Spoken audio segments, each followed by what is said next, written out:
Cincinnati basketball returns to Fifth Third Arena tonight. Coming off a loss to nationally ranked Louisville, Cincy looks to get back into the win column against New Jersey Institute of Technology. You're listening to Bearcats men basketball on Bearcat Sports Radio. Good evening and welcome. My name is Christian McGon. Joining me today is Matthew Lynn for tonight's broadcast as the Bearcats take on the Highlanders. Now, starting with Cincinnati, they started the season 4-0 and lost their first game of the season on Friday against Louisville. Matt, you were there in attendance. Just tell us what you saw on Friday. Yeah, I was there, and it was a spectacular game. It was close the whole way through. The Bearcats actually led after the first half, 32-28. They were led by Day Thomas, who's going to have to do the same thing tonight. Day versus Louisville had 12, 4, and 6. A pretty impressive day for Day Thomas as he looks to continue off the success he built back here at home tonight versus NJIT. But the thing that was impressive for me about Cincinnati is that they held a very high-scoring offense, which was the Louisville Cardinals, which averaged 102 points per game to only 74 points. They held them in check. I think if Cincinnati is able to just come out and dominate like they did against Louisville on that defensive end of the court, they're really going to have some dominance here at home, and that's what's going to really help them. Now, Cincinnati does boast one of the best defensive units in the country, but when you look at the offensive end, it's a whole completely different story. Now, switching gears and looking at the Highlanders, they are currently in midst of a 6-game road stretch that started on last Tuesday with losses to Drexel and Navy. Tonight against Cincinnati, it's another tough opponent for the Highlanders.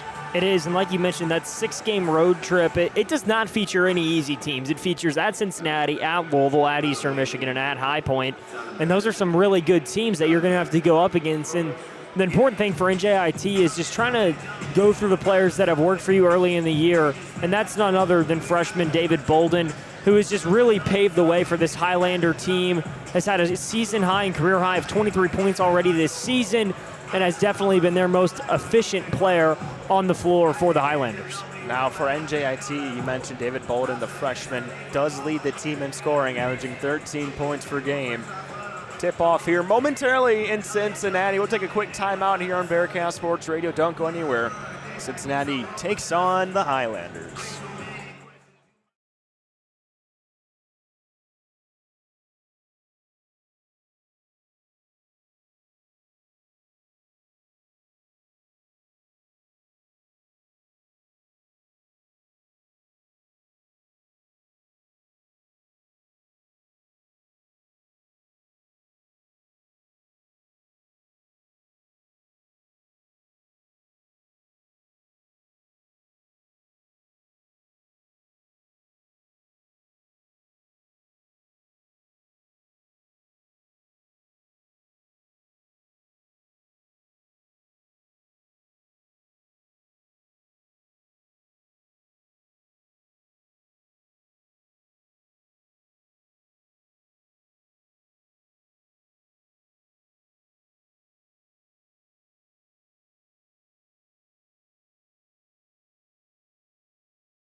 And welcome back to Fifth Third Arena. Tip-off is moments away here inside.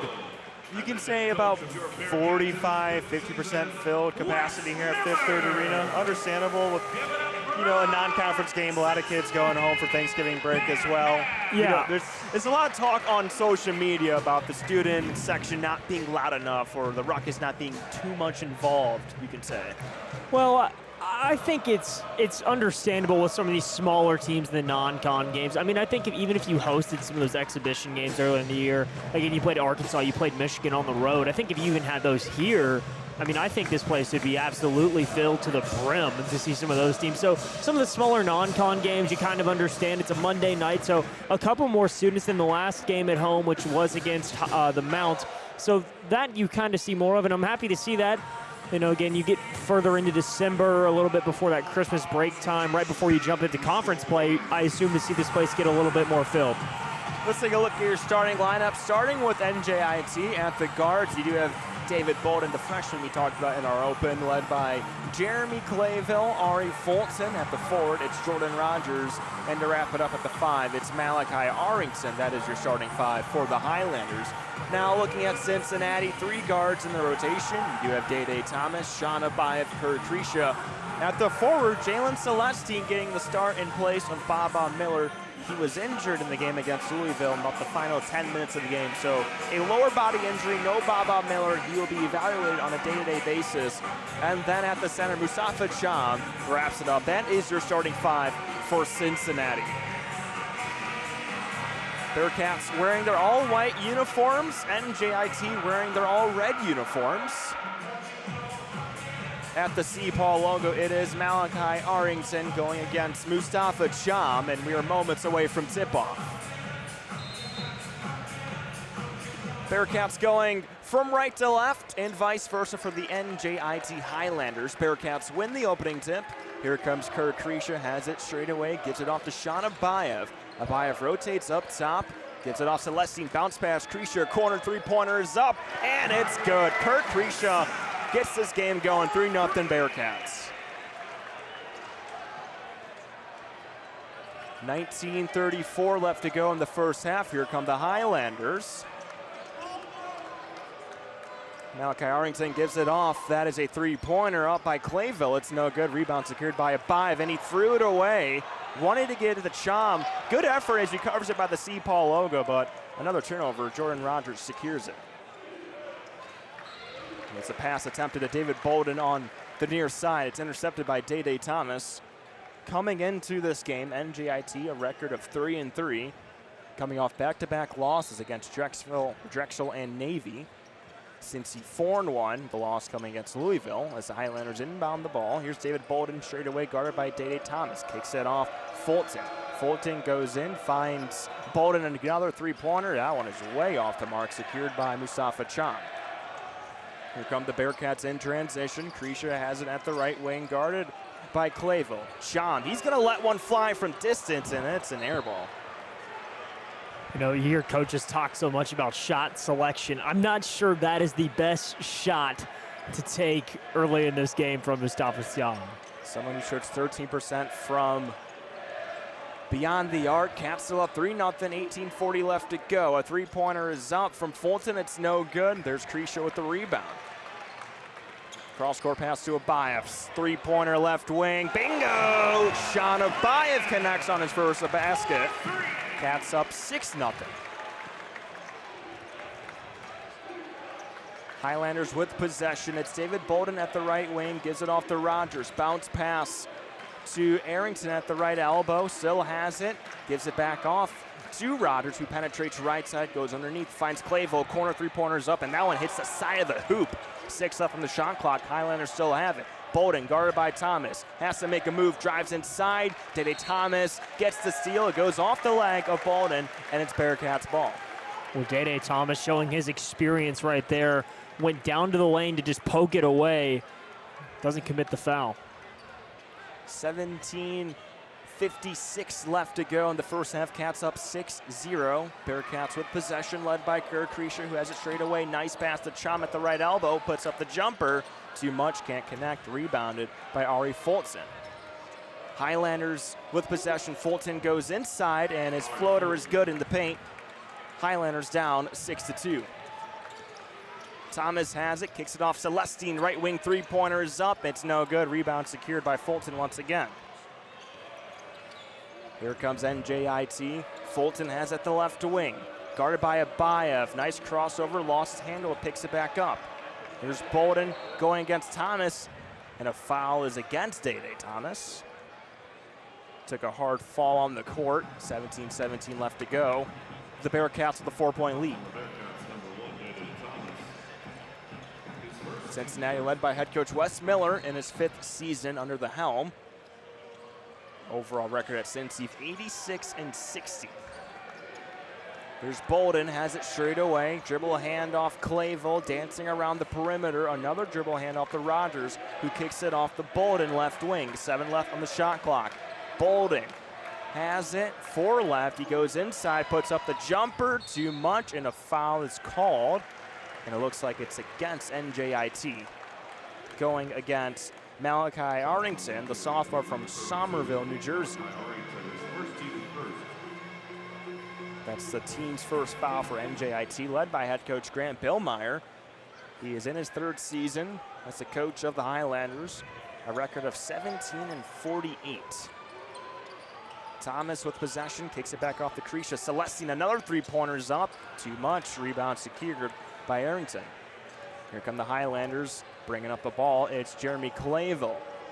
Clayville penetrates left side, goes off the glass, can't get it the fall. Rebound secured by Mustafa Cham. Cretia for the Bearcats on a fast break, finds Thomas at the right wing. Thomas thought about it, finds Cham straight away, who gives it to Kerr. Cretia dancing around the perimeter. Alley-oop to Cham, and he throws it down. Cats up 8-2, 16-20 left to go in the first half. And that's what Cincinnati needs to do more of. They're trying to work this perimeter shooting game as much as possible, and it's just not the way they need to play.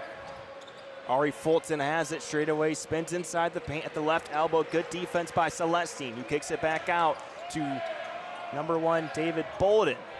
Bolden, guarded by Thomas, finds Clayville. He lets one fly from distance, too much, but a rebound is secured by Rogers, who kicks it out. Fulton, left wing three-pointer, and he hits it.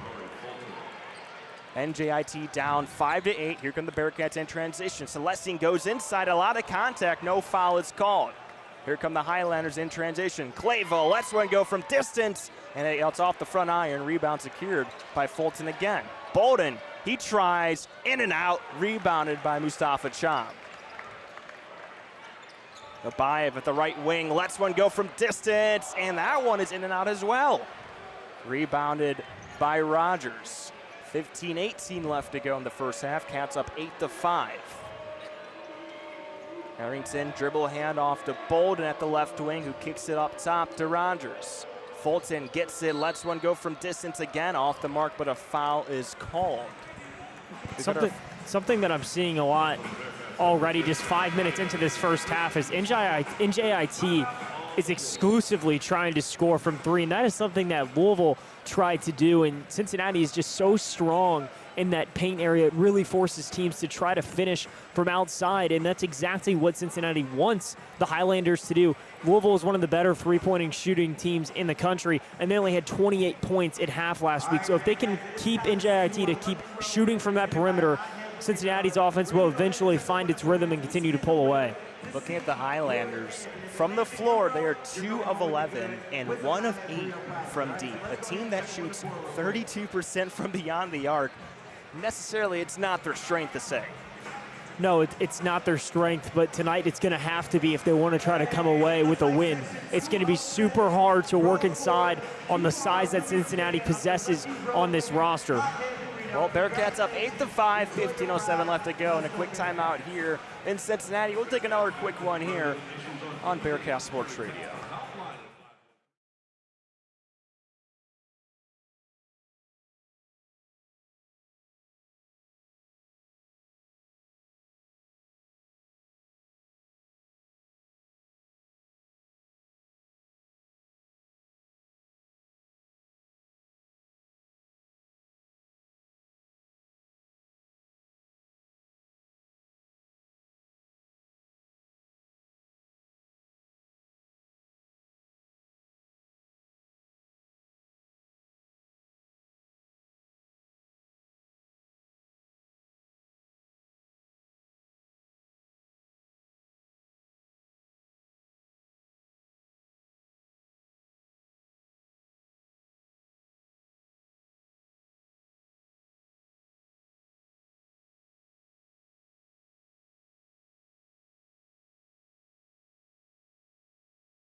Welcome back to Fifth Third Arena. Cats up 8-5 coming out of the timeout. 15:07 left to go.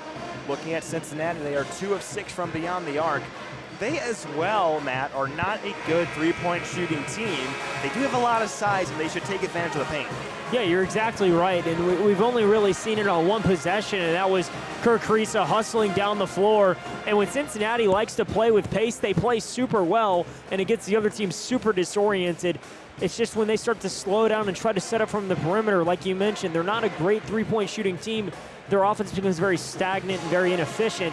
So trying to just keep using the size you have down low with Celestine and Thiam can be super helpful. And I don't know why Cincinnati has not kind of resorted to that more this season. It's definitely going to be the best way for them to score. Well, coming out of the timeout is 2 free throws for Ari Fulton, who misses the first one. Fulton, a 6'7", 205-pound guard from Fayetteville, North Carolina. He's only a sophomore as he sinks the second one. This will actually be a foul on a three-point attempt. So we'll have one more for Fulton. His squad down 6-8 with Fulton providing all 6 points. Crowd trying to make some noise, but Fulton makes his third and final free throw. He goes 2 of 3 from the line. NJIT down 7-8. 15 minutes even left to go in this first half. Bearcats have possession. Kirk Kriisa has it straight away. Kicks off to Sincere Harris, who gets it back. Rodriguez at the left wing. Goes to Cham, the short baseline. Kriisa has it straight away. Bearcats working with possession. A lot of passes. Cham with the floater. It's no good. Rebounded by Malachi Arrington. Here come the Highlanders, led by David Bolden with possession. Bolden has it straight away. Kicks it underneath. This will be Arrington. Goes off the glass, and a foul goes against Mustafa Cham. It's one of the real first attempts you've seen NJIT try to go inside that's not really in transition. Bolden got the screen, Arrington went down low, and Bolden found the open man, and now NJIT at the line to shoot 2. NJIT down 7-8. Arrington this season shoots 36% from the charity stripe. His first one is up, and he sinks it. Tie ball game, 8 apiece. Arrington, a 6'11" sophomore from Somerville, New Jersey. And he goes 2 of 2 from the free throw line. NJIT has the lead, 9-8, 14:34 left to go in the first half.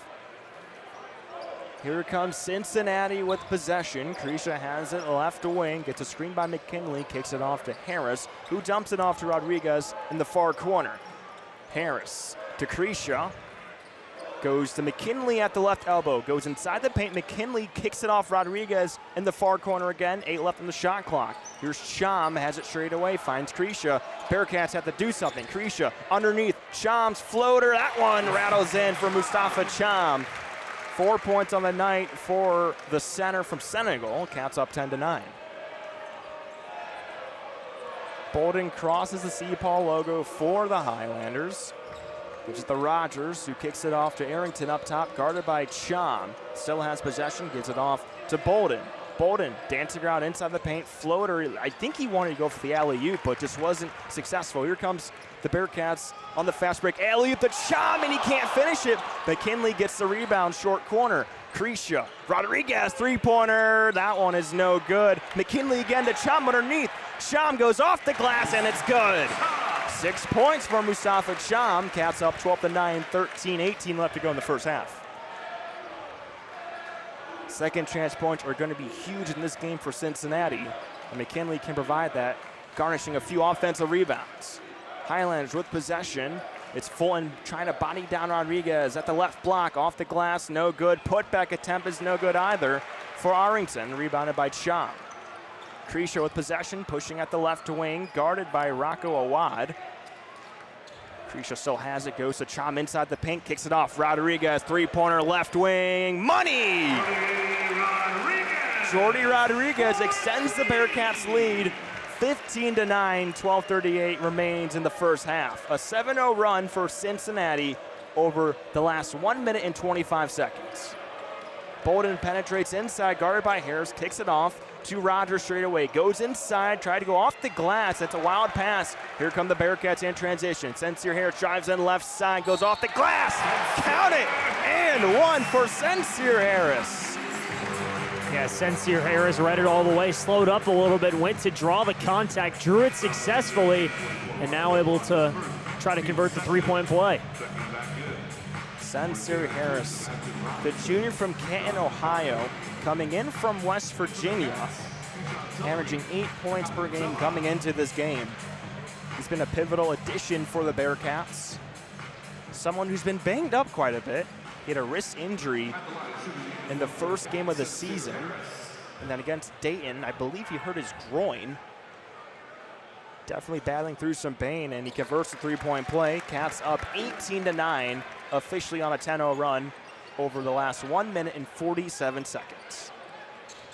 Bearcats applying the pressure. Rocco Awad gets it by, swings it up top to Rogers, who finds Sebastian Robertson, the junior from Montclair, New Jersey. Awad straight away, who finds John Kelly. 6 left on the shot clock. Robinson, guarded by Harris, has to do something. He's dancing around, goes inside, puts up the jumper, can't get it to fall, fights for the rebound, and they pile on the court for possession. The referees blow their whistle, and it's a jump ball that will favor the Highlanders. So we hit another media timeout here in Cincinnati. 11:44 remains in the first half. The Cats up 18-9 on a 10-0 run over the last 2 minutes and 21 seconds. And for the Highlanders, Matthew, a scoring drought lasting nearly 3 minutes. Yeah, Cincinnati is really dominating both sides of the glass right now. They're providing a lot of second chance points, which is huge for the Bearcats, and they're scoring interiorly. I mean, Mustafa Thiam is leading the way for them and has been so pivotal on both ends of the floor. Already had a block, already had a couple rebounds and some points, and that has just been the way that they need to play, is work it through him. And again, the Bearcats tonight without Baba Miller, arguably their best player. So being able to do all this without your other big man on the floor that normally plays for you is definitely something to keep in the back of your mind if you're a Bearcat fan. Now for NJIT, they're shooting 2 of 14 from the field. Do you think that is a result of Cincinnati's good defense, or are they just taking poor shots and not finding their looks properly? I think it's a little bit mix of both, but I really do think Cincinnati's defense is extremely, extremely good. And again, I'm going to throw this stat out there. Louisville, one of the best shooting teams in the country, averaging 102 points per game. They were 0 of 10 from the field in the first 7 minutes versus the Bearcats the other night. It's a similar drought you're seeing from NJIT right now. 2 for 14 from the field, right about that 7-8 minute mark in this game. So I really do think the Bearcats defense is super strong. They just need to get that offensive production up to a higher standard. Cincy up 18-9, 11:44 remains in the first half. We'll take a quick timeout here from Fifth Third Arena.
Live from Fifth Third Arena, Cats up 18-9 in this non-conference showdown between the Highlanders and the Bearcats.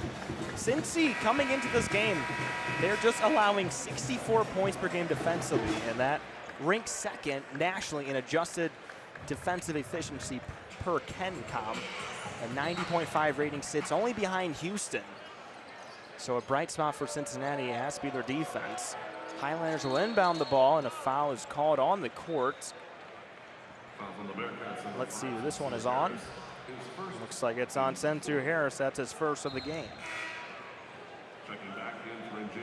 For NJIT, Malachi Arrington comes in for John Kelly. Now for Cincy, Sincere Harris has gotten himself into some foul trouble over the past couple of games, even fouled out earlier in the season. So keep an eye on that. And they're going to say Awad stepped out of bounds on this near side of the Cincinnati bench, a turnover for the Highlanders. Facing a scoring drought over 3 minutes, that is the last thing you want to do on a possession like that, is just turn the ball over, stepping out of bounds in that corner. Here come the Bearcats with possession led by Keyshawn Tillery, the freshman. Has it, finds Day Thomas at the left wing, goes underneath to Halvin Zella, botting down the left block, inside the paint, goes up, and it's no good, but a foul is called.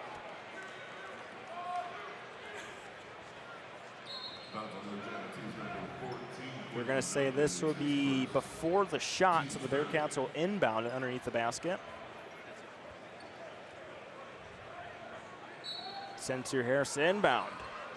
Finds Thomas through the hands, lost it. Here come the Highlanders. Into bad pass by Awad on the transition. Bearcats get it right back. Tillery has it, penetrates inside, kicks it off Thomas. Corner three-pointer is up, and it's no good. Rebound by Zella. Nice pass underneath the Thomas, just could not get the handle on it. It's a turnover for Cincinnati. Something that's been haunting them a lot, Matthew, is Cincinnati and their ball security. 16 turnovers per game. That is second worst in the Big 12. Yeah, that's just something that's going to come with time. Again, turnovers, they come in bunches for teams, so it is just a game-to-game thing, and I think it is just sometimes Cincinnati's moving too fast with the ball. They need to find that happy medium between not being too stagnant but not going too fast with their tempo. 7 left on the shot clock for the Highlanders. It's Arrington straight away. 3 seconds left. Kicks it off Awad. Had it. He puts up a half-court shot, and it's no good. It's an air ball. Another great defensive stop by the Cincinnati Bearcats. Again, that's why I said when you asked me a couple minutes ago between if it's just bad shot selection or if it's really good defense, I really do believe the Cincinnati defense is one of the top in the country, and the rankings show that. I think it's going to continue to be this way all season long. They are forcing teams to use every second on that shot clock. Cats up 18-9, 10:35 left to go in the first half. Keyshawn Tillery for the Bearcats with possession. Has it straight away, gets screened by Zella, kicks it off Harris to Thomas. Drives in far side, swings it up, Abayev. Step back, three-pointer is up, puts it in! Sean Abayev, 6 points on the night. Cats up by 12.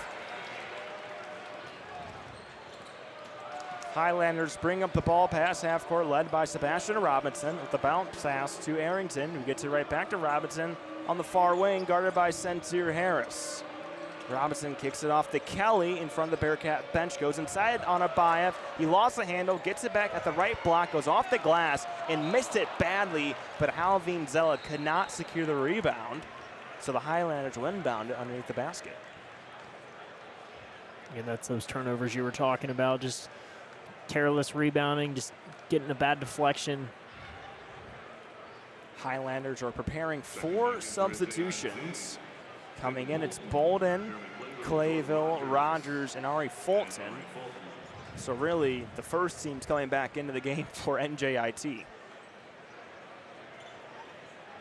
This will be Clayville to inbound the ball, left side of the hoop for NJIT. There's going to be 5 seconds left on the shot clock.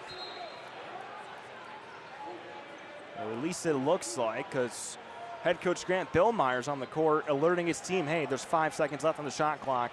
You got to get your set quickly. NJIT looking for the inbound. They kick it off. The Clayville left wing goes inside, off the glass. Count it, and the foul. That was a heck of a shot just with 5 seconds on the clock. I mean, you really can't execute that play any better. You inbound at the top of the key, you drive down low inside, get fouled on the circus shot on the way up, and it falls. I mean, I don't think you could have gotten any better look.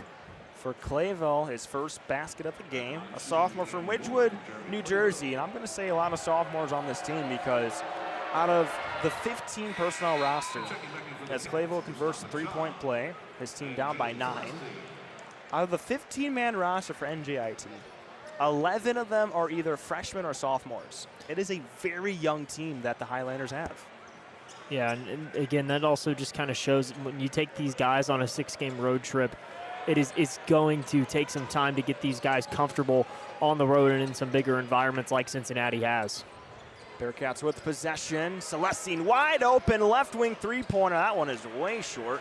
Rebounded by David Bolden. 9:30 left to go. Cats up 21-12.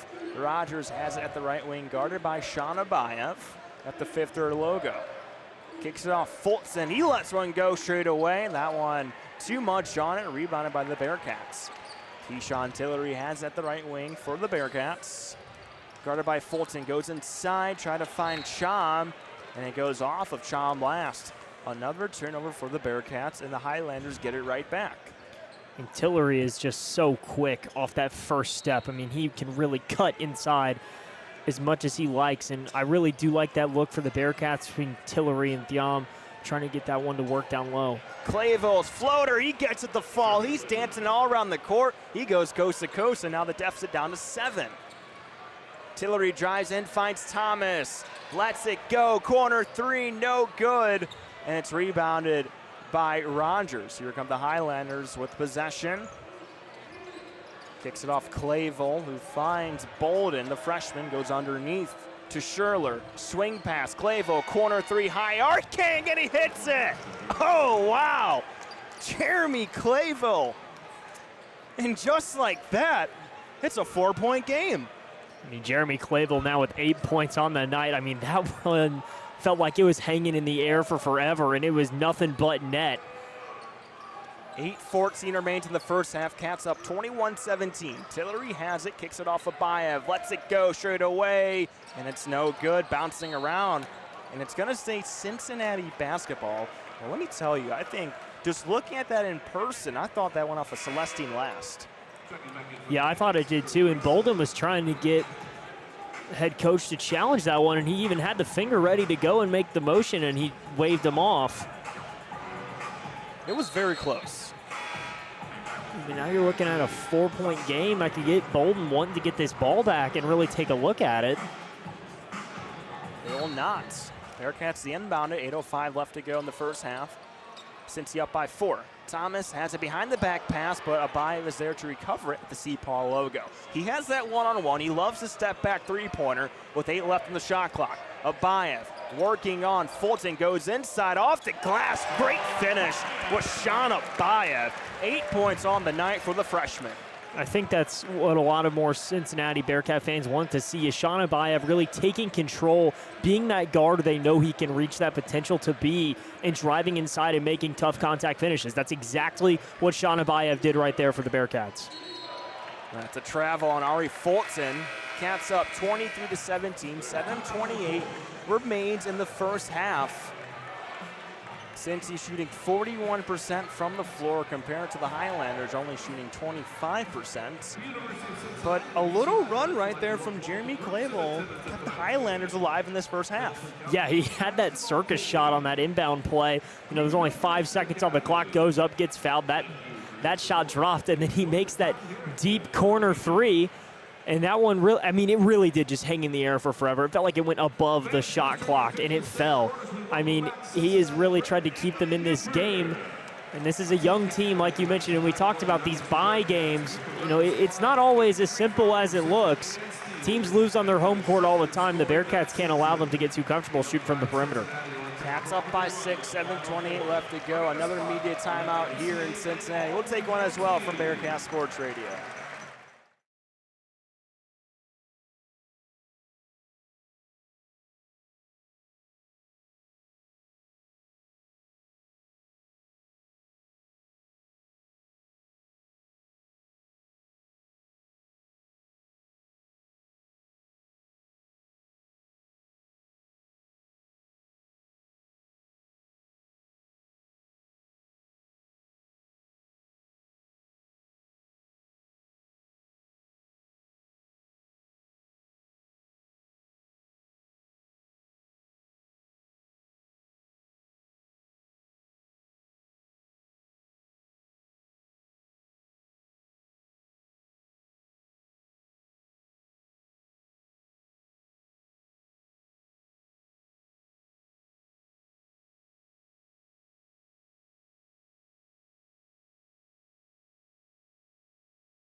from Fifth Third Arena, Cats up 23-17 over the Highlanders of New Jersey Institute of Technology. Looking at NJIT over their last 2 games, they're shooting 30% from the floor, total 34 for 112, and they're shooting 23% from beyond the arc. Tonight, it's a similar story. They are 25% from the floor and 18% from deep. Yeah, 18% from deep is pretty pitiful. However, they have really pulled their way back in this game. The Bearcats went on a 10-0 run not too long ago, and thanks to Jeremy Clavel, they're right back in this game coming out of this media timeout. If they can continue to just keep fighting and trying to get the looks they want, work it through the players that are playing the best, and that right now is Clavel and, let's say, Fulton have been the 2 best players for them so far. Fulton with 7 and Clavel with 8, and that's 15 out of the 17 points for the Highlanders out of those 2 plays. Who knows what can happen. Clavel, a transfer from St. Francis, Pennsylvania. NEC all-rookie team while also helping the Red Flash reach the NCAA tournament last year. Summary averages around 8 points per game this season. Bearcats with possession. Krisha finds Thomas underneath the Chom inside the paint, goes with the floater, and it falls in. Count it, and the foul for Mustafa Chom. 8 points for him. Cats up 25-17. 7 minutes and 17 seconds remains in the first half with Chom going to the line. Chom has been a pivotal addition for UC, coming in from Central Florida, averaging 11 points per game and 8 rebounds as well. 8 rebounds, that's 7th best in the Big 12, and Chom converts the 3-point play. He leads all scorers tonight with 9 points. Cats up 26-17. Here come the Highlanders with possession. David Bolden, guarded by Day Thomas at the C. Paul logo. Kicks it off to Ari Fulton, guarded by Celestine, who finds Clavel. Clavel at the right wing, dancing around, swing pass to Rogers in the corner. Ari Fulton, 3-pointer, and he connects. That was an absolute pivotal bucket there. Now you're only down 6. Celestine, corner 3, and that one is no good. Fight for the board, it's secured by Clavel. NJIT down by 6, 6:37 left to go in the first half. Looking to really close down on that deficit and make things interesting going into the break.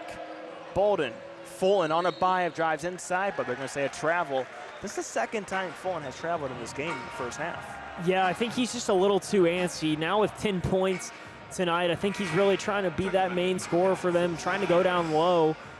Again, NJIT is not a good 3-point shooting team, shooting 25% tonight so far from deep, and Fulton trying to use that frame and go down low. Now just traveled again.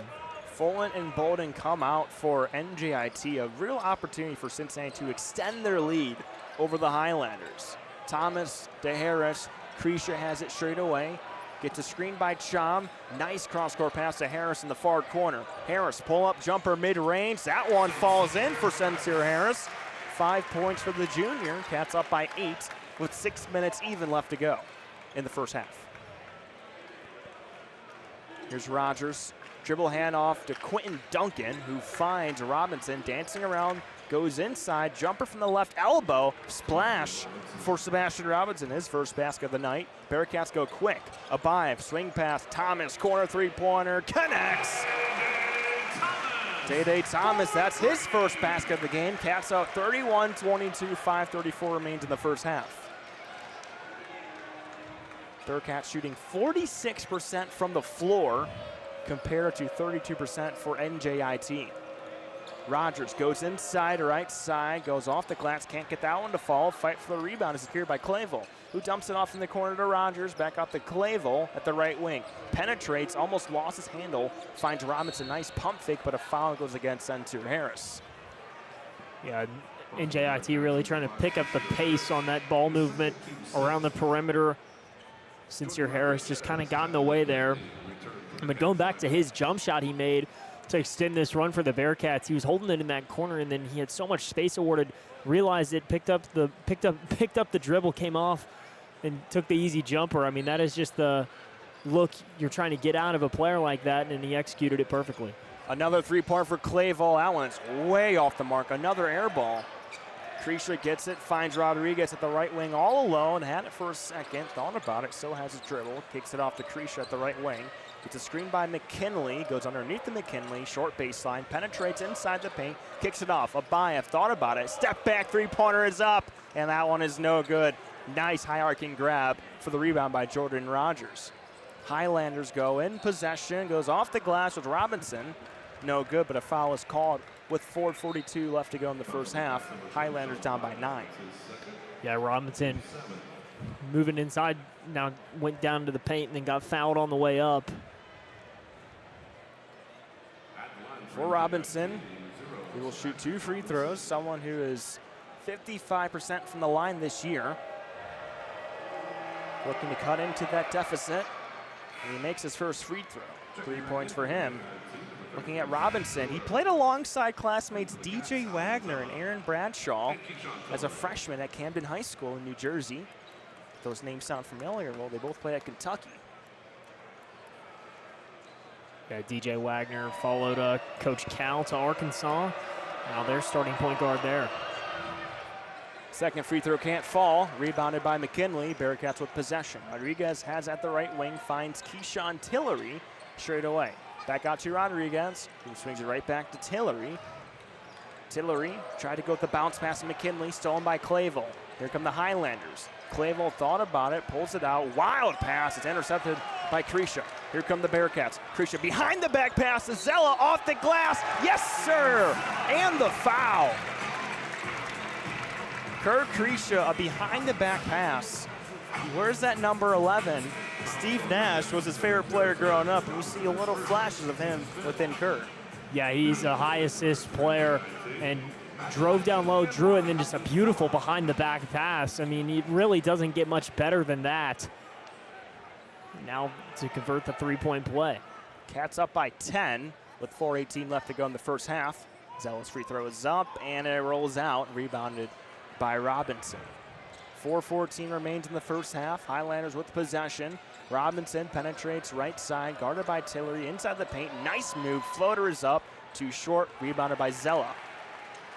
Here come the Bearcats. Krisha with possession at the right wing, finds Zella straight away, wide open, does not opt for the three, finds Rodriguez, who kicks it off to Tillery in front of the NJIT bench, who goes underneath the Zella. Inside the paint, he's double teamed, and it's a jump ball between Zella and Bolden. The arrow does favor Cincinnati. Bolden 6'10", Halveen Zella, or excuse me, Bolden 6 foot, Zella 6'10". Quite the disadvantage there between the height, but Bolden not shying away. No, you've got to respect that. Again, Bolden, a freshman, trying to make as big of an impact as he can, especially on the defensive rebounding side of the ball, and then goes up and gets the tie up. Cincy up 33-23, 3:49 left to go in the first half. Take another quick break here from Fifth Third Arena.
Welcome back to Fifth Third Arena. Cats up 33-23. 3:49 remains in the first half. Looking at the stats for Cincinnati, 15 points off of turnovers compared to only 2 for the Highlanders. That's something that was a pivotal factor in Cincy's game against Louisville, with the Cardinals having 17 points off of turnovers compared to 7 for Cincinnati. Yeah, Louisville, they were trying to cause as many turnovers right across that midcourt line, and eventually in that second half they started pressing a lot more, which is something that Pat Kelsey likes to do, is keep that full court press, especially when you have an elite backcourt between 2 guards. That really caused those turnovers for the Bearcats. 3:45 left to go in the first half. Bearcats inbound the ball. Rodriguez three-pointer is up, off the glass and in. A toilet bowl finish for Jordi Rodriguez. 6 points from the freshman from Barcelona. Cats up by 13. Bolden has it straight away for the Highlanders. Transitions over to the right wing, penetrates inside. Who kicks it off to Robinson? He lost it. Diving on the court was McKinley to Tillery. Finishes up, no good, but Zella is there for the tap in. 4 points for Zella. Cats up 38-23 in this first half. For the Highlanders, no field goal made over the last 2 minutes and 45 seconds. Cats on a 7-0 run. Here's Bolden, goes inside the paint, tries to go off the glass, and acrobatic finish is good for David Bolden, his first basket of the night. Contact between Bolden and Thomas. Tillery lets one go from distance. That one is no good. Fight for the board is secured by Jordan Rogers. Highlanders down by 13. 2:35 left to go in the first half. Looking to close in on that deficit before halftime. Rogers straight away, kicks it off to Schurler at the right wing. Picks up his dribble, kicks it back out to Rogers in front of the Bearcat bench. 8 left on the shot clock. Rogers working on Zella, drives inside, goes to Schurler in the paint, kicks it off Bolden, lets one go from distance, and he sinks it. David Bolden, 5 points for him. And now it's only a 10-point deficit for the Highlanders. Cincinnati with possession, 2 minutes left to go. McKinley inside the paint, floater off the glass, it's good for Tyler McKinley. That's his first basket of this game. Cats up 40-28. And Cincinnati with the clear size advantage. They are doing a great job these last 10, 12 minutes using that down low, especially using the perimeter as a great place to move the ball to allow those looks to open up down low, and that's been really successful for them as they're up 40-28. So an offensive foul against David Bolden will give Cincy the possession right back. And the Bearcats will opt for a 30-second timeout. You talk about the size mismatch, Matt. For Cincinnati, they have 18 points in the paint compared to 8 only for the Highlanders. They're going a lot to Chom and McKinley inside, and they have so much space where they just turn and put up a floater from short distance, and that's such a high-rate shot. Yeah, it is, especially when you're just towering over this NJIT team. It's a great look, and if I'm Wes Miller, I'm letting those guys continue to shoot it all day long. And what that does is it's pulling everybody inwards to the paint, which is also going to allow you to create looks for your guys on the perimeter, for your best three-point shooters between Abayev and Day Thomas. Kirk Carissa, another great three-point shooter. And, I mean, it's just been great for them so far, and this offense has looked, the best it's been in the last couple of games. Bearcats shooting 49% from the floor and 33% from beyond the arc. Coming into this game over the last 2, Cincy has shot 24% from deep, 14 of 58. Tonight they are 6 of 18. Not the most impressive improvement, but it's definitely a step in the right direction. Bearcats with possession. Jordi Rodriguez goes underneath McKinley, far baseline. Nice bounce at the Chom. Krisha gets it. 6 left on the shot clock. Krisha drives in the right side. Step back jumper is blocked by Rogers, and he kept it in play. Here come the Highlanders. Bolden has it straight away, thought about it, kicks it off. In the corner, it's Rogers. Rogers tries to push in on McKinley, swings it up top to Fulton. He lost the handle, and Krisha tried to pop it up to Rodriguez. Here come the Highlanders. Fulton goes inside, left block, off the glass, can't get it to fall. Rebounded by Chom. 55 seconds left for the Bearcats, who have a 12-point lead. Thomas penetrates inside. He lost the ball, goes out of play. Last touched by a Highlander, since he will keep possession. It's kind of what Cincinnati has struggled with. You talked about the points off turnovers for Louisville. It was when Cincinnati was just moving too fast. Again, they're a slower paced offense, but now they're trying to push the pedal to the metal too far, or it's just getting sloppy. An offensive foul against McKinley. He knocked down Fulton. And you do talk about a good point, Matt, about the tempo of the Bearcats play. In addition to that, I also feel like Cincy just sometimes they try and do too much.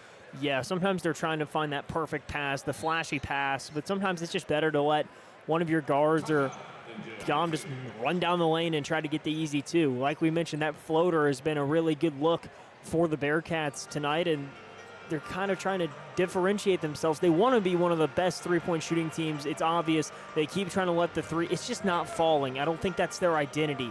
Their identity is using their physicality, the same tenacity they have on that defensive side of the floor, and use that inside the paint. Be aggressive, go up, fight for contact, fight through the finishes. I think that is what is going to lead this Bearcats team to what everybody wants in this building, and that is an NCAA tournament appearance. It's been a minute since the Bearcats have had a good run, and a historical team like this, they want that again. They want that energy in Fifth Third Arena. So trying to use that tenacity, that physicality that these Bearcat teams historically have always had, use that inside. I get that basketball is modernized into all these offenses trying to be one of the best three-point shooting teams in the country, but that is just not the Bearcats. It never has. It never will be. They just need to keep using the size inside. All of this tonight, again, without Baba Miller, arguably their best interior player. All of Cincinnati's shooting splits are last in the Big 12. Here's Fulton, corner three-pointer is up, and it rattles out, rebounded by Chum. 35 seconds left. Here come the Bearcats pushing it with Day Thomas, who swings it up top to Chum, who finds Sincere Harris. Dancing around, kicks it off to Lestine. Three-pointer right wing. That one can't get it to fall. Rebounded by Fulton, and the Highlanders can just hold it for the last shot of the half. No shot clock. Game clock at 15 seconds and counting down. Bolden with possession, dancing around, kicks it off to Fulton, guarded by Day Thomas. It's a size mismatch, 7 seconds left. Fulton goes inside, goes high arcing, off the glass, no good, and a foul is called on the Highlanders. Celestine tried to make a pass. It was hit with some contact. Cincy, they are in the single bonus with 3.6 seconds left, up by 12, 40-28. So Celestine will go to the free throw line. Bearcats 2 of 3 from the charity stripe in this half alone. A team that shoots 63% from the free throw line. As I mentioned, that's last in the Big 12. McKinley will check in for Sincere Harris. For Celestine, a 33% free throw shooter. Coming in from Baylor, appeared in 31 games last year, making his first start as a Bearcat. Celestine's first free throw, gets it to fall. That is his first point of the night. Celestine 0 of 6 from the floor, including 0 of 5 from beyond the arc, and he makes his second one. So Celestine goes 2 of 2. Bearcats up 42-28. Rogers has it. Half-court heave at the buzzer. Oh, it hit off the front iron. Some of the players are calling.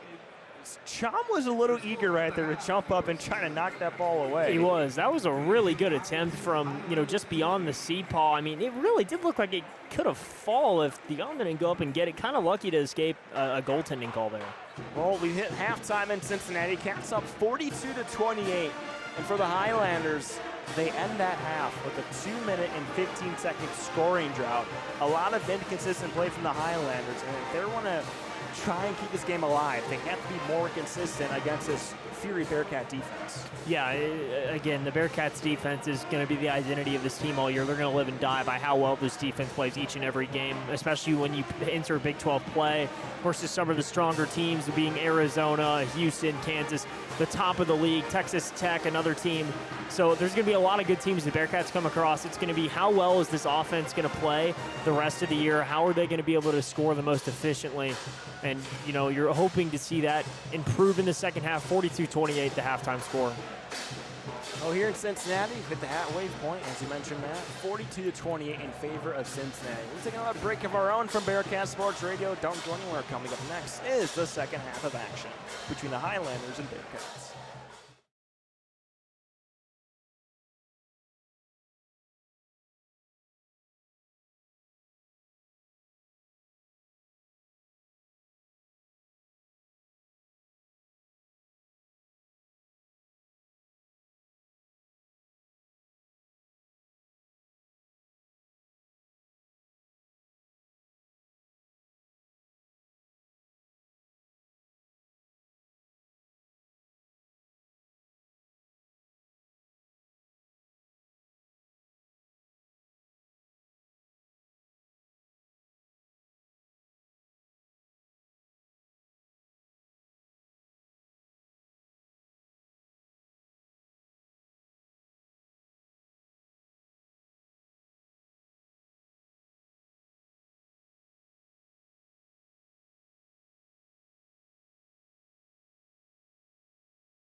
Okay.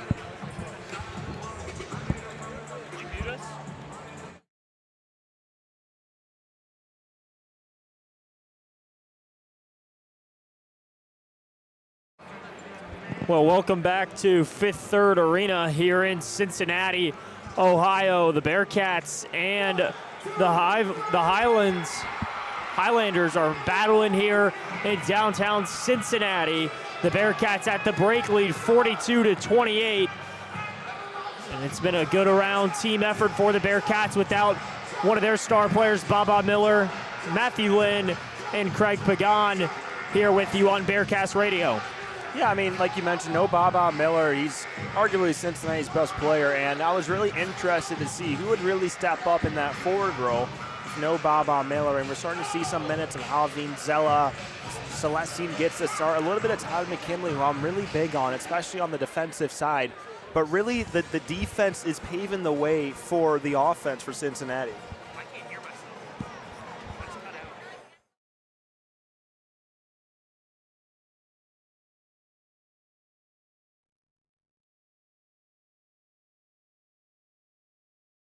Okay, yeah, there we go, we're good. All right, barring some minor technical difficulties, second half about to get underway here from Fifth Third Arena. The Bearcats lead 42-28. And what do you want to see from this Bearcats side coming out of the break? I think they should play just a little bit slower and play a little more simple, because we saw in that first half where you talked about it, it's a great point. When they play too fast, this is not a team that can really play with tempo because they make more mistakes. And they just try and make that flashy pass and that special play when they should just take a deep breath and just play more simple and play just straight basketball. You don't need to do behind the backs and, all this and that. Just play the game of basketball, play at a simple level, because simplicity is key here. Well, it'll be Rogers at midcourt to inbound to start this second half for the Highlanders. You look at Jeremy Clayville, he had a nice little run in that first half. If I'm the Bearcats, I'm keeping my eye on him. Bolden splits double and now tries to kick out and fouled on the way up by Day Thomas. Second team foul. First team foul, second personal for Day. Here start 10 seconds into this second half. With Day being the second leading scorer on the team and no Baba Miller, some would expect that he would take up a lot of the scoring, but really it's been distributed in a good way between Abayev and Mustafa Cham. And the Bearcats, obviously with the size differential, they're going to opt to go in the paint more. So a lesser load, you can say, for Thomas in this game so far. That's what the Bearcats are doing. It's been an all-around team effort as Clayville will let one go to Bolden. Bolden's effort is good to start the second half, 42-31. The Bearcats lead. Thomas bringing it across the C-paw. Now with Thiam at the top of the key into Carissa. Now back with Abayev at the elbow. Now Thiam will let one go from the top of the key. That one misses to the right. 0 of 2 tonight from 3. Big man cannot shoot the 3 ball. Go inside. Now Clayville, like you mentioned, had that run in the first half. He'll lay it off. Fulton, he's guarded. And now back inside, down low with Arrington. Arrington trying to back down Thiam. Thiam with some good defense. Now Abayev trying to split inside. That's Rogers trying to make the offensive move. Abayev, good defense, and he'll grab the rebound. And Abayev will tip it to Thiam. And now Thiam with Carissa. Carissa back to Thiam at the top of the key. Carissa now down in the corner to Day.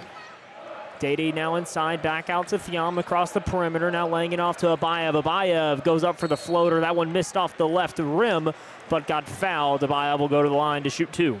Well, I think the reason why Abayev was able to drive inside is because whenever Mustafa Cham gets the ball, especially from beyond the arc, we're seeing the Highlander center, Malachi Arrington.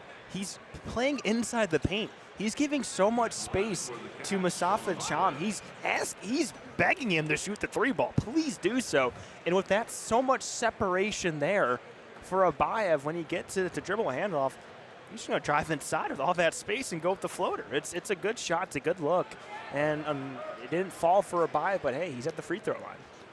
The Bearcats shooting 80% from the charity stripe tonight. Abayev's first one rattles in, 43-31. The Bearcats lead, 8:40 left in this second half.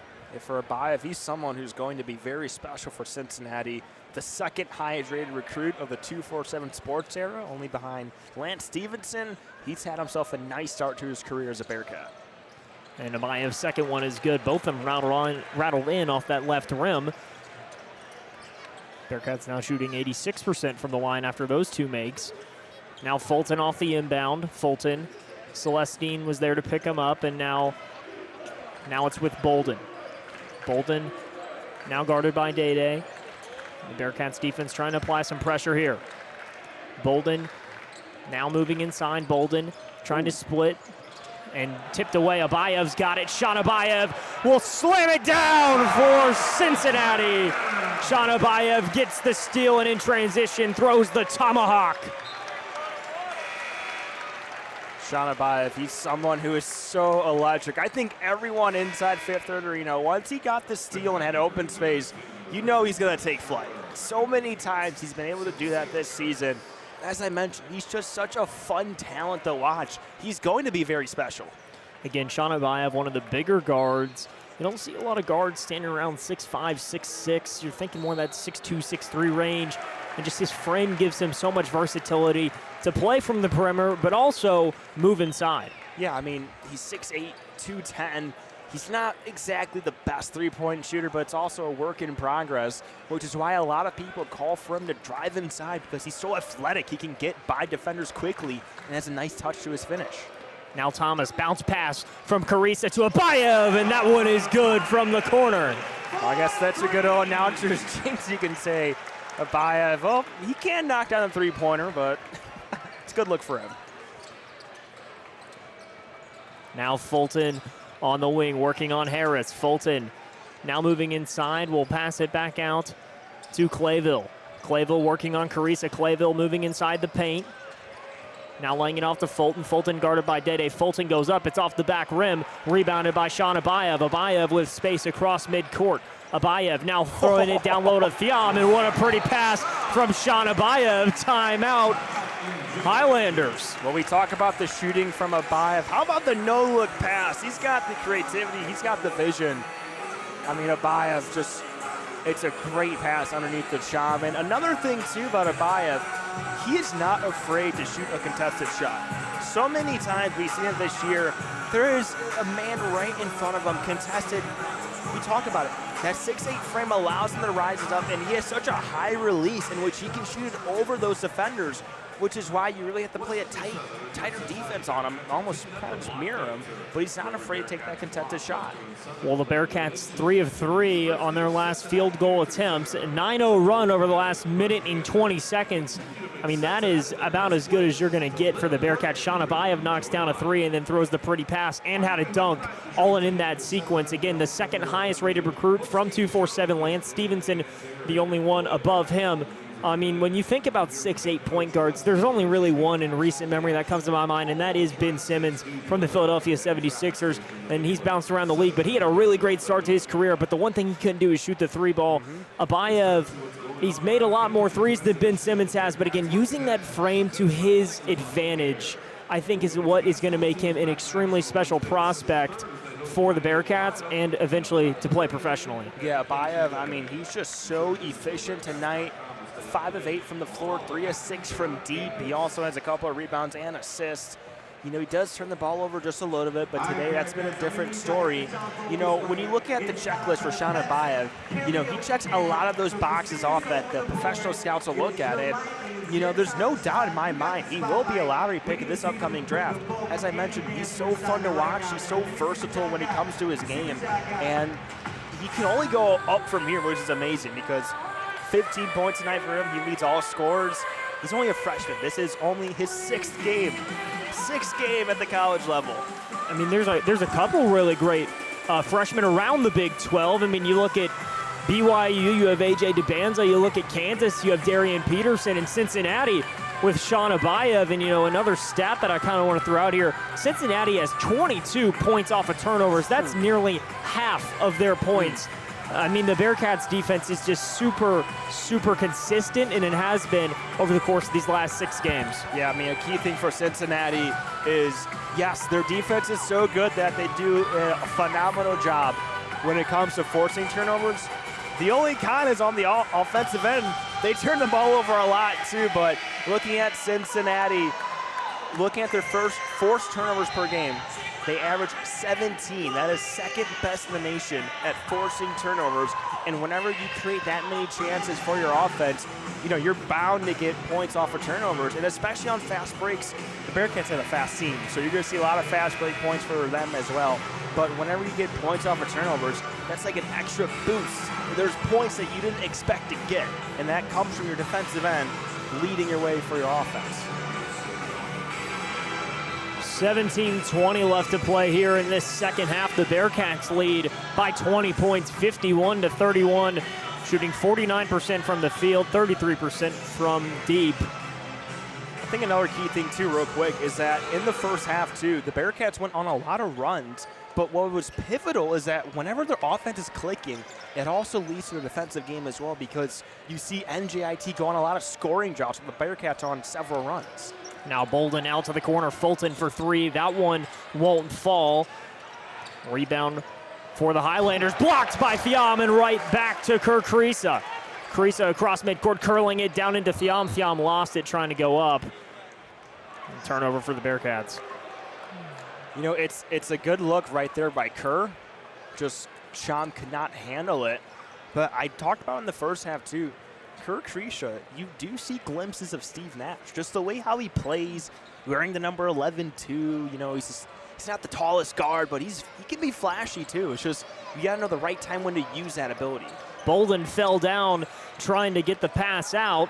Clayville's three not able to fall. That one was a deep three. Now Kriisa inside to Harris. Harris will send it right back. Now back with Day-Day. Day-Day from the corner, and that one is good for Day-Day. Thomas.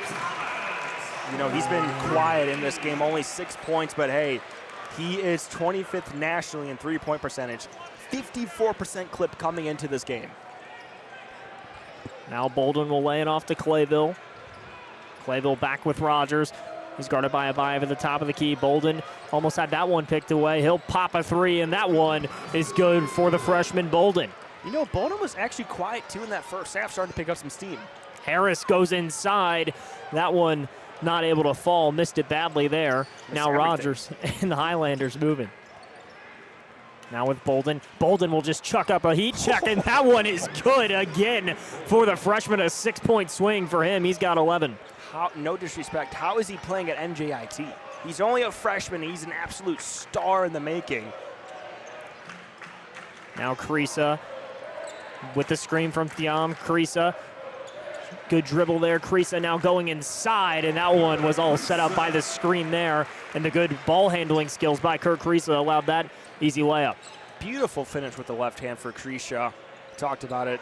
Good job creating the space for him. He's going to penetrate, and it's an easy layup for him. Now Bolden splitting to the left. He's guarded by Thiam and Thomas. Now laying it off to Rogers. Now with Clayville. Clayville moving inside. Abayev is there defensively. Clayville doing everything he can. Will let one go off the top of the glass. That one won't go. Looks like it was going to fall down, and it did. Now Abayev. Abayev on the other end of the floor, trying to go inside the paint. Now with Harris. Harris back with Thiam. Thiam lets that little floater go, and that's been his shot all night, is getting to that spot in the paint and just letting that shot fall. Mustafa Cham is someone who's been so pivotal for the Bearcats. I mean, they have to feed him the ball inside the paint, especially with the size mismatch that he has, reigning at 7'2". NJIT turns it over again, another turnover for the Highlanders. Immediate timeout. And we'll take one as well. You're listening to Bearcats Radio.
Welcome back to Bearcast Radio. Matt Lynn and Chris Pagan here tonight in Fifth Third Arena. 14:40 left to play in the second half between the Bearcats and the Highlanders. It's a 6-game road stretch for these Highlanders. They'll play next at Louisville on Wednesday. That game at 9 o'clock. You know, they're going to have a Thanksgiving on the road. 6-game road stretch starting. It started last Tuesday. It's going to go all the way up to December 5th.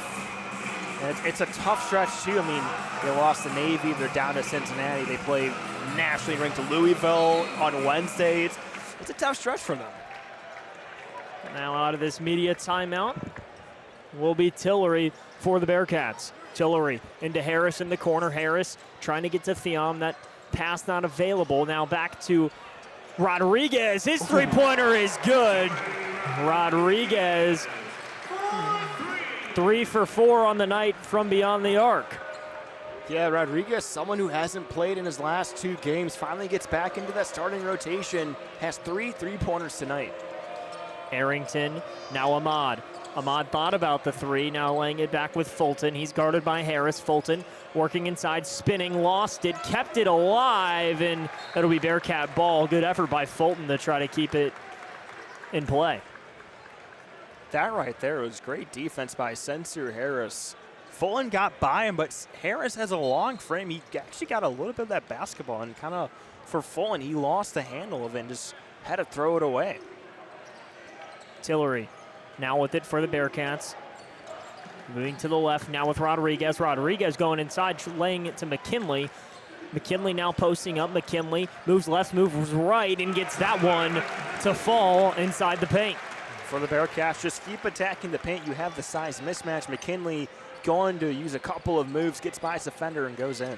Robinson now working inside. Robinson retreating back out. Robinson now at the top of the key, guarded by Tillery. Screen from the Highlanders, now in the corner. That's Fulton. Harris with some good defense there. Harris gets a hand on it. Fulton tried to bounce pass it inside to Arrington, but Sincere Harris got in the way and swiped it out of bounds. This is what I'm talking about, Matt. When I mentioned in the open, or at least coming out of halftime, the Bearcats go on a run, but then they also limit the Highlanders from actually scoring. They're on a 9-0 run over the last 2 minutes and 19 seconds, and that coincides with the scoring drop for the Highlanders over the last 2 minutes and 42 seconds.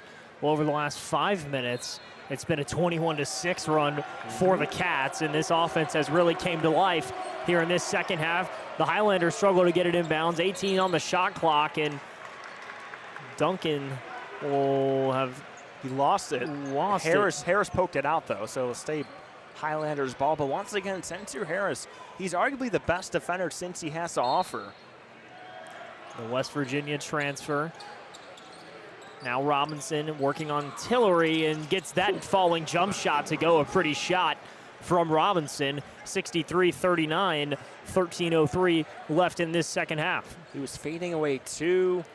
Beautiful shot right there by Robinson, mid-baseline. Tillery, quick first step, laying into Desolate and fighting for it, and they'll call a jump ball. It'll stay with the Bearcats. You know, with Tillery, he was driving in far side baseline. I thought he should have went with the floater. Instead, he opted to go inside to Zella, who immediately was swarmed by about 4 Highlanders, which resulted in the jump ball. Yeah, Tillery just so fast. That quick first step. I mean, you see it here, trying to fight free, and now Tillery with it. Now retreating back out. 10 seconds on the clock. Tillery moving inside. Tillery back out with Rodriguez. Rodriguez with Harris for 3. Harris trying to line up a 3. A deep 3 for Harris. You betcha! Sincere Harris gets that 3-pointer to fall. I was about to scream. They are taking way too much time. Too much passive movement. But I'm sorry, Sincere Harris. I didn't know you had that in your bag, big fella. Now for the Highlanders. Ahmad with it. Now in with Kelly. Kelly moving inside the paint. Kelly tries to go finish at the rim with one hand and gets fouled. No one expected that one from Kelly. I mean, I did not expect that one either. He drove in. He had 2 bodies in front of him. He said, forget that. I'm going to rise up. He almost threw it down. But as I alluded to earlier, he's one of those sophomores that this team has. They're a very young team. 11 of their 15 personnel are either freshmen or sophomores, and they have a lot of young talent. It's just, can they keep them together and really develop them? And off of getting fouled, trying to go for that contact finish, really tried to put the exclamation point. Drove in from the corner, went for the slam, couldn't get it to fall, got fouled. So the first free throw is good for John Kelly. 66-40 as it stands, 12-11 left to go. And his second free throw is good as well. So 66-41, 12-11 left in this second half. Now Tillery. Now crossing midcourt. That's Robinson with the pressure on him. Tillery still waiting. Now with Abayev. Abayev now getting the screen from McKinley. Abayev fighting inside, and Abayev tried to go up, finish with the left hand. Yeah, with the lineup since he has on the court, Tillery, Abayev, McKinley, I believe it was Zella as well. It's not really an offensive lineup that Cincinnati has, so you can, I don't want to disrespect, but you can probably expect the scoring to tick down a little bit because it's honestly more of a defensive lineup than anything, using a lot of size. I mean, you got 4 guys on the court above the height of 6'6". You know, you're trying to combat that size, gain that advantage in the paint, but overall, it's just really a defensive lineup since he is working with, especially, you know, inserting Sean Abayev, trying to add that offensive spark in a moment, which, you know, your offensive guys are getting a nice little break here and there, but Cats up by 25. They're doing a lot of good in this game. Yeah, doing a lot of good indeed. We'll come back to you after this media timeout. Matthew, Lynn, Chris Pagan, you're listening on Bearcast Radio.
Welcome back to Bearcast Radio. Matt Lynn and Chris Pagan here from Fifth Third Arena, and the Bearcats leading the Highlanders 66-41. You know, one thing that really stands out to me, and I'm going to swing it to you, is there's 27 points off of turnovers for the Bearcats. Yeah, we talked about it a lot. And just the Bearcats' defense strangles you, and they do such a good job at forcing turnovers. And whenever you force a lot, in this case 15, you are bound to get points off of turnovers. And like you mentioned, 27 for the Bearcats and only 2 for the Highlanders. Another thing, too, points in the paint. That's been a huge emphasis, at least for us in this prediction. We were talking about it pregame. Bearcats have to attack the paint. 28 points in the paint. Highlanders only have 8. So those have been really the 2 key things that the Bearcats offense has done a good job. They're finding the right slots and right options. They just have to keep it up. You know, another thing I'm just going to give a little shout out to, an 18-7 assist to turnover ratio for the Bearcats as Rodriguez gets it off the inbound now with Tillery. Tillery with 15 on the clock, now splits inside. Tillery gets rejected at the rim by Duncan. Now in with Robinson, the spot up 3, and that one was good. What a sequence for the Highlanders there. Oh, they definitely needed a spark, and they got one there. Oh my goodness, I mean, Tillery, he's not the tallest guy, but he was put on the floor with that block. Now Rodriguez thought about the 3, now laying it in back with McKinley. McKinley going to post up. McKinley gets that one to go, not to go off the back iron. Looks like it was going to fall and just did not. Now with Robinson and the Highlanders. Robinson now at the top of the key. Robinson spot up Jay. That one no good. Rebound to Abayev. Abayev Now with McKinley. McKinley with Tillery on the left side. Tillery now his spot-up jumper. That one is good for Keyshawn Tillery. Now Robinson taking his time. Robinson sizing up McKinley. Tillery trying to scrap for it. Robinson somehow coming away with it, and a foul called against Robinson. Tillery drew it. Tillery's fired up right there. I mean, good defense he had on Robinson. Drew the foul as well, and even had some words, so the two have to be separated by the officials. Even with a 24-point game, are they gonna go, I believe Tillery. Hold on now. This is interesting. I think there might be some additional fouls here to offer. And I think it might be a tech on Tillery, yeah. He kind of stared down Robinson, you know, went up to him, gave him a little shoulder, had some smack words to say, but hey. Now Ahmad to shoot the free throw for the Highlanders. That one goes in. 80% on the night is what the Highlanders are shooting from the charity stripe. 68-45, 10:37 left in this second half. Ahmad's second free throw, that one is no good.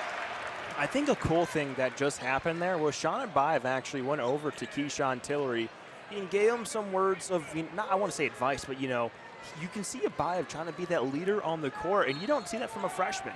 You know, trying to tell Tillery, like, hey, man, you know, I get it, 24-point game at that moment. Just keep your cool, man, you know? Tillery now with it. Tillery now inside to Zalat. Zalat now trying to go up. Zalat facing a lot of pressure inside, and he got fouled on the way up. There were three Highlanders around him, and just they all got a piece of him when he was going up. Yeah, that's a hard look right there for Zella to really try and gain some space, especially when you're inside the paint guarded by three Highlanders. I mean, you know, whenever you're in the paint, you have to work quickly because before you know it, you're going to be swarmed by defenders from different angles, and that's when usually you turn the ball over because you're not expecting a guy to come from behind you or this direction. So Zella's lucky enough to keep possession. He gets to go to the free throw line to shoot two. Yeah, he'll go shoot two. The first one up in the air, and that one is good.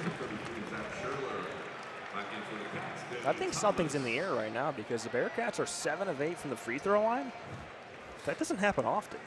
No, it does not. They're shooting 88% from the free throw line.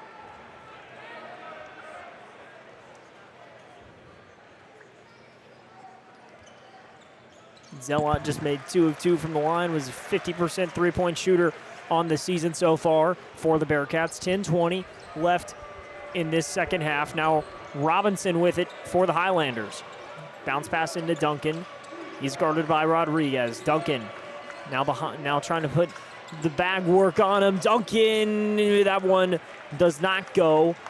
And now Day Thomas with the rebound, trying to move with some pace. Tillery thought about the three, decides to drive inside. Pretty Euro step and one for Keyshawn Tillery. Tillery, he could have kicked it off to Abayev in the corner, who was wide open, decided to take it himself. Drives in right side, as you mentioned, a little Euro, but the finish with the left hand off the glass. It's a nice move right there by Tillery. He's someone that's highly recruited too, top 50 in the nation in his class. It's just harder work when you have a guy like Day Thomas in front of you. So if he can really find his rhythm, it makes it seem a lot more dangerous. He's played some meaningful minutes tonight. He's got 4 so far on the evening. Now Robinson with it. He's working on Tillery. Robinson back inside to Kelly. Kelly trying to get it to Ahmad. Barely got it. Now a good screen from Kelly. Back with Scherler. Scherler now with Duncan as he lines up a three, and that one is nothing but net for the Highlanders. 9 of 23 from deep. Not exactly the best three-point shooting team, but they are getting their shots to fall from beyond the arc. Now Rodriguez. Rodriguez now with Abayev, the top of the three-point line. Now in the corner to Tillery. Tillery's three-pointer, that one a little short. And good offensive rebound. Now Abayev, a flamethrower of a three. That one not good. He'll stay with the Bearcats. You don't really see that a lot from Abayev. That was a low arcing shot, and during pregame, whenever we see him warm up, it's always a high arc shot, a high release point. That one, I think, I talked about it. He does good with contested shots, but I think that one got to his head as it was really low driven. Now Abayev into Tillery. Thiam from his spot, and that one is good. I mean, he is just so good at getting to that top of the paint area and just letting that little floater go. I wish we could track how many floaters Cincy has made in this game, because it has to be at least 8. Uh-oh. Now Abayev, a breakaway chance. Abayev trying to finish through contact. Saying the contact on that one was unnecessary. It really was a breakaway. What's your take, Chris? That should be an intentional foul. I mean, Abayev, he was clear on the path to a slam dunk, in which I was very excited to see what he would do there. But right there, it was John Kelly. I guess you can say he was with him the entire way, but he fouled him from behind. Personally, I thought that should have been an intentional foul. Abayev now to shoot the first one from the line. That one is good for Sean Abayev. 16 points for him. I mean, he's someone, 4 double-digit scoring efforts in his first 6 games. You don't see that a lot from a freshman. No, you do not. And Abayev, his second one, lined that one up, and that one is good. 76-48. The Bearcats lead with 8:43 left in the second half. Now Robinson for the Highlanders working on Tillery. Robinson puts the brakes on, now gets a screen from Duncan. Robinson lost it, and they'll call a foul. That one on Mustafa Thiam. I think they're going to call that on Tillery, but I don't know why he's like, he can't believe the call, but he was too handy there. They try to double the offensive player. Tillery came from behind, and I saw it with my own eyes from right here. He made contact with his hands, a little push, and he just wasn't happy at that call. I honestly don't see, I don't know what is there to argue about it. He fouled him. Now the Highlanders to inbound. Now down inside to Scherler, taken away by the Bearcats, hit off Tillery's hand, and now Tillery with it. Abayev is screaming for it in the corner. He didn't get it. Now Tillery decides to go inside and finishes, does not finish it, and spoke too soon. It was a good look. Now I'm right with you, man. Now Robinson working on Tillery. Robinson splits inside. Tillery tried to get the charge call. That one did not go in his favor. Robinson was able to get the easy J. Yeah, I think right there Tillery was still moving before he got set. He took the contact, which, hey, I always say, Tillery, 6'1", 190. He's not, the biggest player you have, but, he will take the charge. And he even drew one earlier. So opponents, look out. Do not drive it on Keyshawn Tillery, because he will take the charge, and he's not afraid of it at being 6'1". Now the Bearcats off the inbound. 8 minutes left, 76-50. The Bearcats lead here from Fifth Third Arena. Day Thomas with the ball as he crosses midcourt. Thomas now into Rodriguez in the corner. Rodriguez now moving to the left. Rodriguez back to Abayev. Bounce pass all the time in the world for Sean Abayev. That one just skipped off the top of the rim. Abayev misses from 3 that time. Robinson now gathering space. He's guarded by Abayev. Robinson, pull up 3. That one rimmed in and out. Rebound for Thiam. Now with Celine Harris. Harris, move in good. Finish from the right hand to the left hand on the crossover.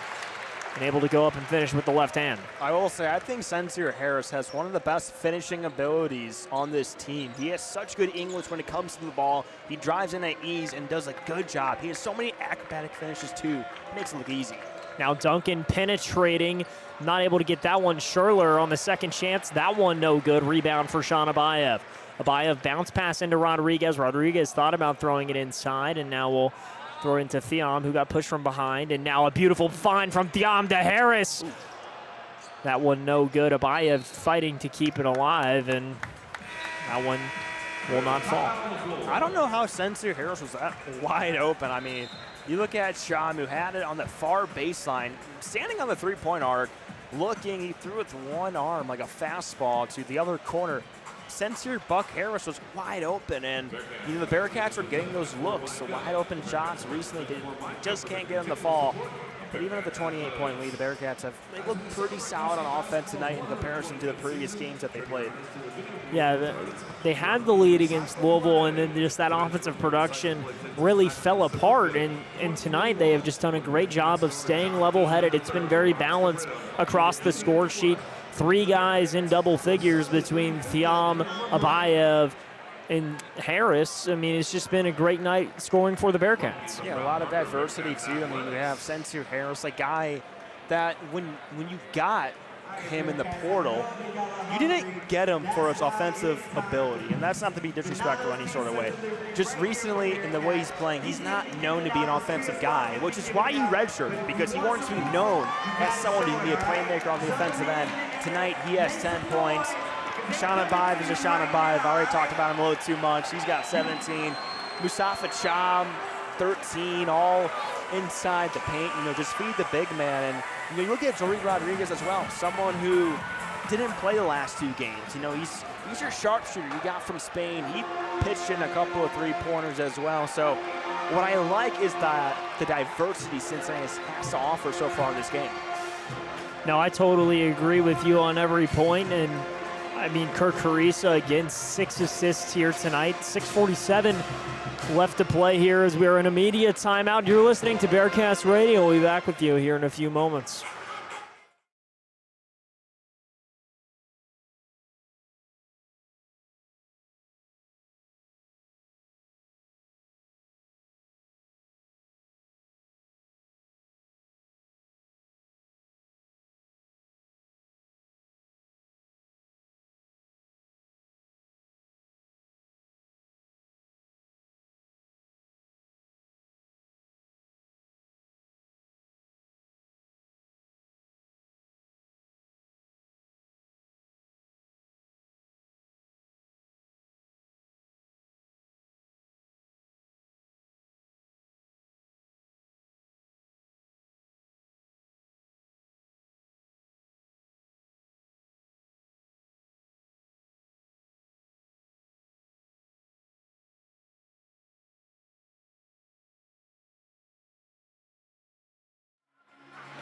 Welcome back to Bearcast Radio. Out of the media timeout, Matthew Lynn and Chris Pagan here to close this one out. 6:47 left in the second half, 78-50. The Bearcats lead over the Highlanders. Rogers to inbound. And Rogers will inbound to Bolin. David Bolin now working on Sean Abayev. Bolin calling for the screen. Moves around Abayev. Bolin, another 3. That one not able to go off the window that time. Now Day Thomas working with some pace. Thomas, Rodriguez bounces up a 3. That one an air ball. Good rebound by Abayev, who'll kick it out to Day right at the C-paw. Now Harris moving behind the back. Harris goes to finish and gets fouled on the way up. All right, a couple things here. You look at Jordy Rodriguez, he's known to be that catch-and-shoot guy. I mean, he played pro in Spain for a couple of years. That's exactly what he's known for. He just rushed that one a little too bit. But how about Sean Abayev? When he got the board, he essentially mossed David Bolden. I mean, he just grabbed the rebound over him, threw it over the top, and found Day Thomas, who kicked it off the Harris. Talked about another acrobatic finish. It was closer than it looked. Yeah, it was way closer than it looked. I mean, it just really is the finish for him. Like, I think that he's just such a physical player, and Harris grabs his own miss, and you see it there. Just again, he knew he missed it and felt it right away. Now Bolin loses it away. Harris now with it. Now Harris laying it off to Abayev, who wanted the dunk. Now Harris rebounding it. Abayev in the corner. Sean Abayev, you got it! Sean Abayev knocks down the corner 3, 82-50. The Bearcats lead over the Highlanders. How about a 20-piece nugget for Sean Abayev? I mean, that was a wacky sequence. The Bearcats are lucky to get that possession. A couple of weird plays, but Abayev gets the 3 to fall. Now Rogers trying to answer with a 3 of his own. Abayev able to keep it in, and Harris trying to bounce it back to Abayev, and Abayev slamming the basketball down in frustration. Again, those are the turnovers that you talk about, where they're just trying to move too fast. Well, it was unique because we've seen a couple times too, in which two Bearcats fight for the board. This time it was between Abayev and Harris, like, no, you got it, you got it, you got it. And then before you know it, both of them were out of bounds. Abayev just tried to flick it inbounds, and Harris, you know, he started to play out of bounds, and that's just not going to slide. Talked about it, another turnover for the Bearcats. I believe that's number 9 in this game. Compared to the Highlanders, 19 turnovers. The Bearcats only with those 8, like you mentioned. Now Bolden. Now with Fulton. Fulton, pressure from Rodriguez. Fulton goes inside and slammed by Arrington. Well, it's actually unique because, I mean, looking at the stat broadcast, they don't know how to score that. So will it be a turnover? Will it not be? It was a weird play overall. Now Tillery back out to Abayev. He makes a good catch. Abayev now over to Thiam. Now back to Tillery. Tillery splits inside. A pretty move, and the finish for him couldn't have been more simpler. Nice hezzy right there. You know, that little stutter gets your defender to freeze in place and blow right by him. Bolden gets fouled on the way up again, trying to go for the floater. I would really like to know how many floaters have been shot between these two teams, because it really has been a lot. I mean, I wish they kept that stat. I'm going to go at least 10 to 15 is probably my range. And you've got to say at least half of them have been Thiam down low. Yeah, I mean, the Bearcats are finding their spots, especially with McKinley, too. He has a couple of those. But, yeah, I mean, it's good ball movement by the Bearcats, good off-ball movement as well to find that spot. Kick it off to your big man in the paint. David Bolden at the line makes the first one. He's shooting 1 of 1 tonight. It's first time at the line. It's 15 points. I mean, he's someone, I seriously mean this. If he continues this, we're going to see him at a mid-major next year. Now Bolden in to line up the second one. And that one is good, so perfect from the line for the freshman. Can you believe over his last 2 games he shot 3 of 20? Tonight, 5 of 9 with 16 points, including 4 3-pointers. Come on now. Good screen now. Tillery out to Rodriguez as he moves inside. Now Abayev from the corner. Lets that one go. That one missed it badly. Harris able to get the rebound, and Zlot fighting for it. Zlot not able to get that one to go, and Bolden now possessing it for the Highlanders. We talk about the floaters. I want to talk about the air balls, too. Both teams have a couple. Losing it down low. The Bearcats still fighting for it, and that's number 8. Akintolu that jumped on top of that one for the Highlanders. He took a body from Zella, excuse me. You know, Zella, he's 6'10", 240, and both of them are crashing on the court. I do not want him to fall on top of me. That's got to hurt. Now a timeout here.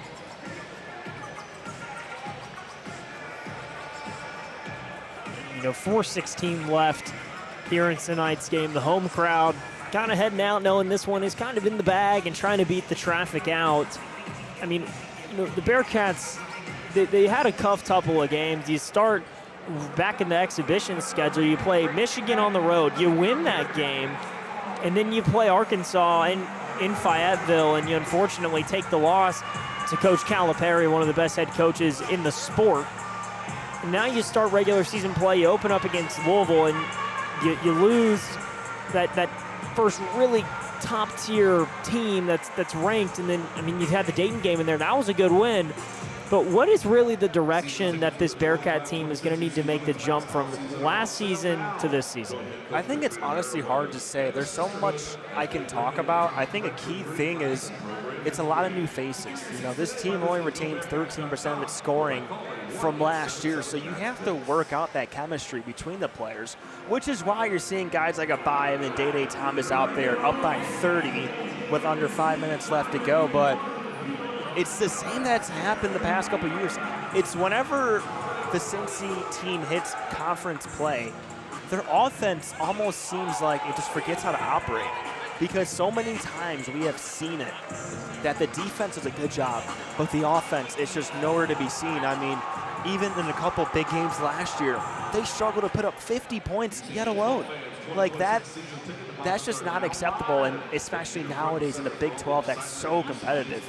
You know, the team really has to figure out the offense, and they did a good job tonight shooting 49% from the floor, but it's really going to be the offense. The defense, I think the defense will be fine. It's really if the offense can click and if it can remain consistent. Yeah, I mean, you kind of talked about it. The Big 12 has so many teams trying to gun for that Big 12 title and make that run. When it hits March, I mean, you have Arizona, a top-ranked team, number 3 in the country. You have Houston, the current number 1 team in the country. And you have Kansas, a team that's kind of lurking but missing their best player due to injury right now. I mean, that is just 3 of the Big 12's really great teams. You have BYU that has talent. Baylor, I mean, I would never count on a Scott Drew-led team. I mean, there is just so much talent top to bottom in the Big 12, and Cincinnati really looking to kind of contend this year in the Big 12. They have some big home games this year, Kansas, one of them. I mean, those are just some of the teams that come to mind for me where I feel like Wes Miller has to take that step now in his 5th season to try to start winning some of those games. I honestly think it's do or die for him. I personally think if they don't make the tournament, I think if you're John Cunningham, the AD of Cincinnati, you're going to start looking at that buyout, and you're going to start asking for some donations because, you know, the buyout's a little bit up there for a basketball coach, but so many years they brought in so much talent. You know, acquiring talent's not a problem. It's just utilizing it properly. So I think if they can't get it done this year, I think this is it for Coach Miller. Now Rodriguez swipes it away and just not able to corral it. He'll turn it over. Still, like I mentioned, 4 minutes left to go. You got Abayev out there. You got Tillery, Rodriguez. You know, you're trying to let these guys gain some chemistry and learn more about each other on the court because practice can only simulate so much. It can never simulate an actual in-game environment, in-game experience. Duncan's floater, that one is good for the Highlanders, 84-58.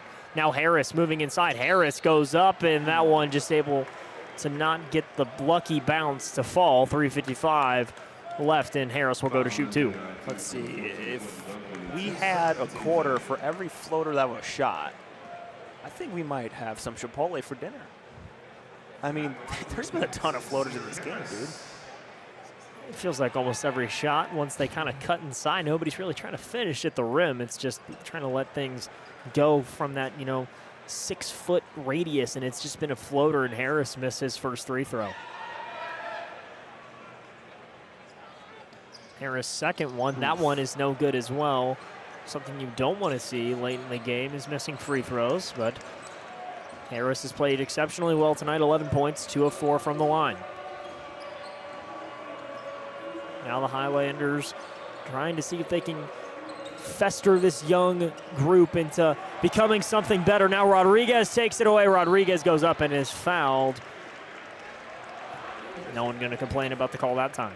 Yeah, of course not. I think the past couple of times, Rodriguez, he has a big frame, 6'6", 195. He does a good job of really extending out his arms and able to get those deflections that go his way. He had one on the previous possession that went towards the scorer's table. He gets the steal right there, and those are the points off of turnovers we're talking about that Cincy has had a lot in this game, but also the fast break measures too. So Rodriguez, first one is good. That one puts him in double figures.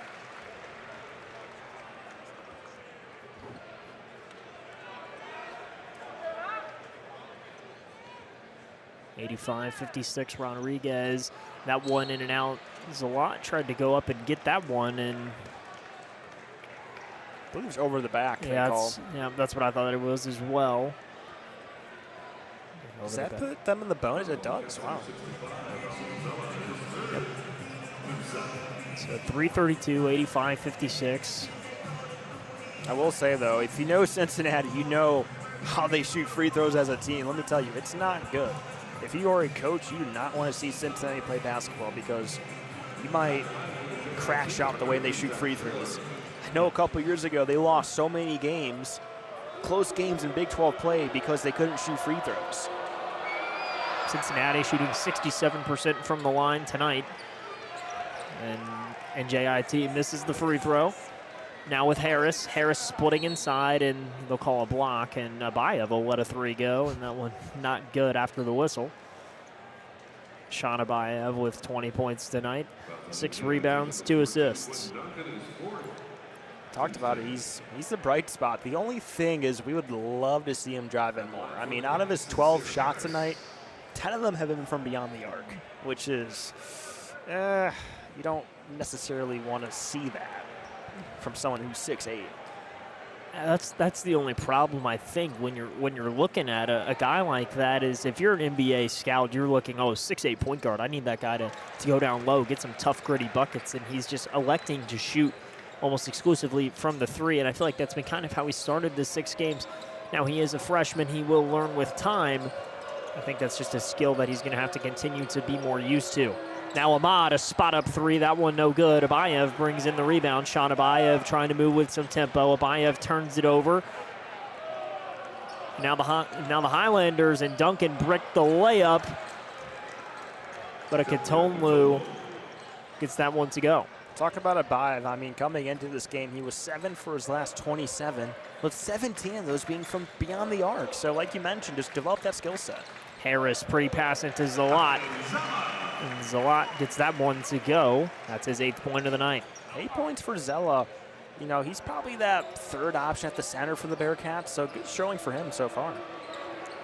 Now with Ahmad, he's guarded by Tillery. 2:28 left to play. 88-58 the score here from Fifth Third Arena. Duncan a three. That one is good.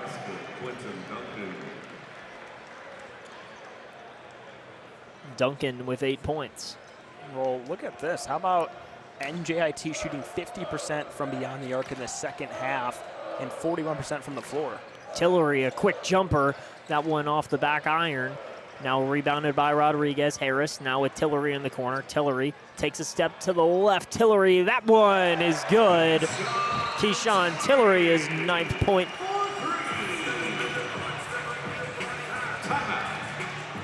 I think a key thing, too, in the second half, Bearcats only 3 turnovers compared to the Highlanders having 9.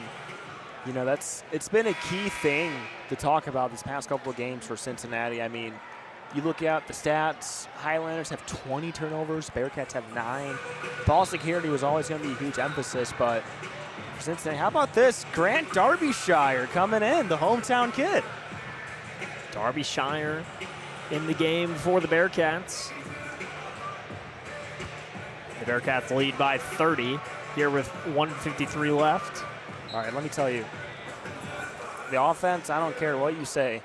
You give Grant Derbyshire the ball, and you let him score a bucket. We'll see what happens here.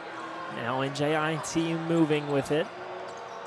Now with Ahmad, he's guarded by Rodriguez. Ahmad, 14 seconds on the clock.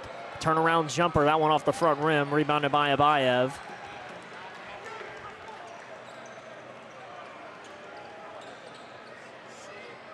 Derbyshire.